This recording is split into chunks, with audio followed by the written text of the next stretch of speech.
we just had a look at the 1985 Nike Footwear Catalog. The complete catalog of all the footwear sold by Nike in 1985 is in just one book.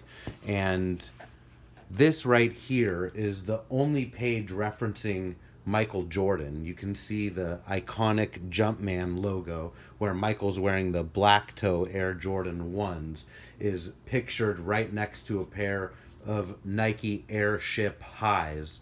Nike Airships were the first pair of basketball shoes that Michael wore in the NBA before he wore the Air Jordan. The Air Jordans weren't ready yet for him to wear, so he was wearing the Airship. When we flip the page, right over here, you can see up top the Airship high. So that's the only place that Michael Jordan is in the 1985 footwear catalog. But as we get into 1986, we start to see more and more of Michael Jordan and more of his shoes.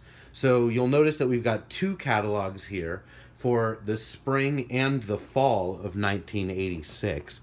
And we'll start right here in the spring. You'll notice that these catalogs are called performance catalogs as opposed to what we saw before where it was the footwear catalog. But all of the footwear is located in these performance catalogs. And we'll flip the page and we can see Alberto Salazar right there. And on the left side over here is a table of contents that breaks this catalog down by category. So let's work our way through it. And we start off with men's technical running. And these running shoes start to look very similar to the running shoes that we just looked at in 1985. So we've looked at 85, we're now looking at 86.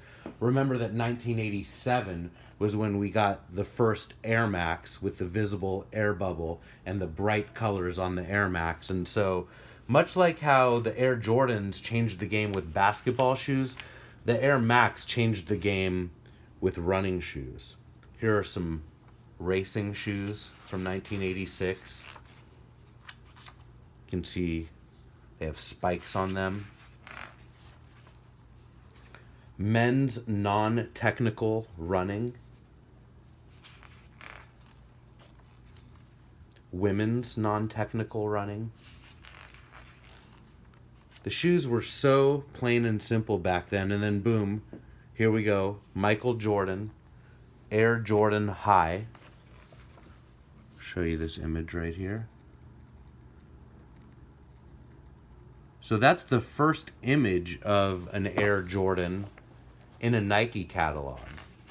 And then as we flip the page, have a look at this. Up at the top are Airship highs, and then down below, Air Jordan highs in white, black, and red, and black and red, and then in white and natural gray, and white and metallic blue. And then over here, we've got some Air Jordan lows. So before we go too far, let's have a look and see what it says about these Air Jordans. So the upper is full grain leather. The sole unit, Air wedge and heel, concentric circle design outsole and forefoot with anatomical flex grooves.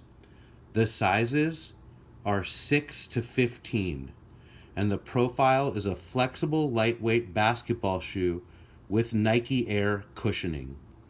So that's how they're describing the technical features of the Air Jordan High. And then when we look over here at the Air Jordan Low, here they're just calling this the Air Jordan, not the Air Jordan Low. Of course, none of them say Air Jordan 1, because back in these days, we didn't even know if there'd be an Air Jordan 2. And actually, we didn't start numbering Air Jordans until the retro era. All the original Air Jordans were just called Air Jordans. So again, upper full grain leather sole unit is Air wedge in heel, concentric circle design outsole in forefoot with anatomical flex grooves. Again, the sizes are 6 to 15, and the profile is a flexible, lightweight basketball shoe with Nike Air cushioning. And then we see more basketball shoes like the Air Train High, the Double Team High, the Terminator, Skyforce High, Skyforce 3/4. Look how plain and simple most of the basketball shoes were. And then the Air Jordan came out in these bright, provocative colors. And you can see really just how much they stand out compared to what else was out there at the time. Some penetrators, the Legend in canvas, Bruin in canvas. And then we start getting into tennis shoes with John McEnroe and the Challenge Court. That's one of McEnroe's most iconic tennis shoes. I would say it's that and the Air Trainer 1, which really isn't a tennis shoe, it was a cross-training shoe. But McEnroe wore it on the court. Sneakers were just so plain and simple when the Air Jordan 1 came out.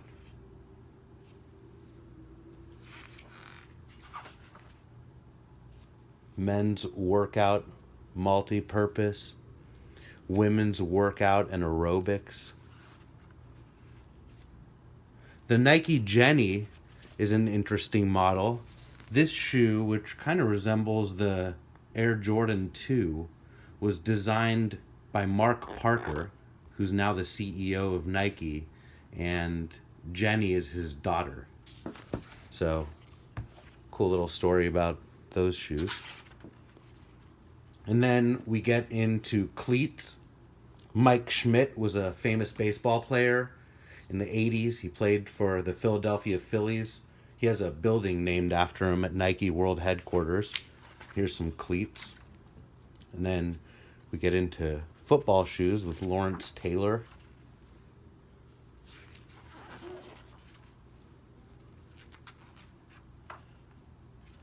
Remember that this is one of two catalogs from 1986, and 1985 there was only one catalog. So a lot of growth in terms of making more and more shoes in 86 versus 85. Here again we see some Vandals like we saw in 1985. More and more Vandals. And then check this out. Up top over here, we see the AJKOs. And the AJKOs are made out of canvas. You can see it says upper canvas and sole unit rubber cup sole. And then the sizes are 6 to 12 and then a 13. So for the first time in this catalog, we see Air Jordans and we also see AJKOs. And then we get into kids' shoes and baby shoes. And baby Jordans are over here.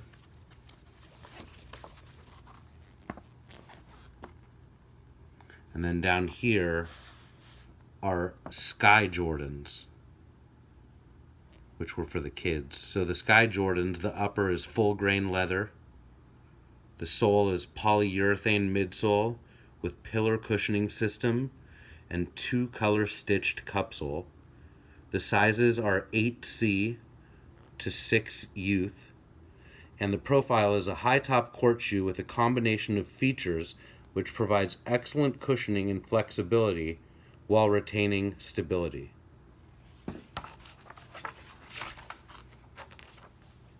We flip the page. The kids' shoes were pretty tight back then. Vandals. There's McEnroe's shoe as a kid's shoe.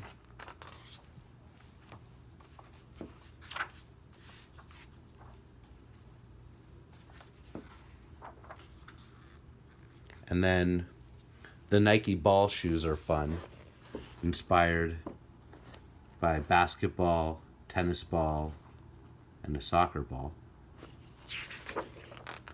And then we have the glossary in the back.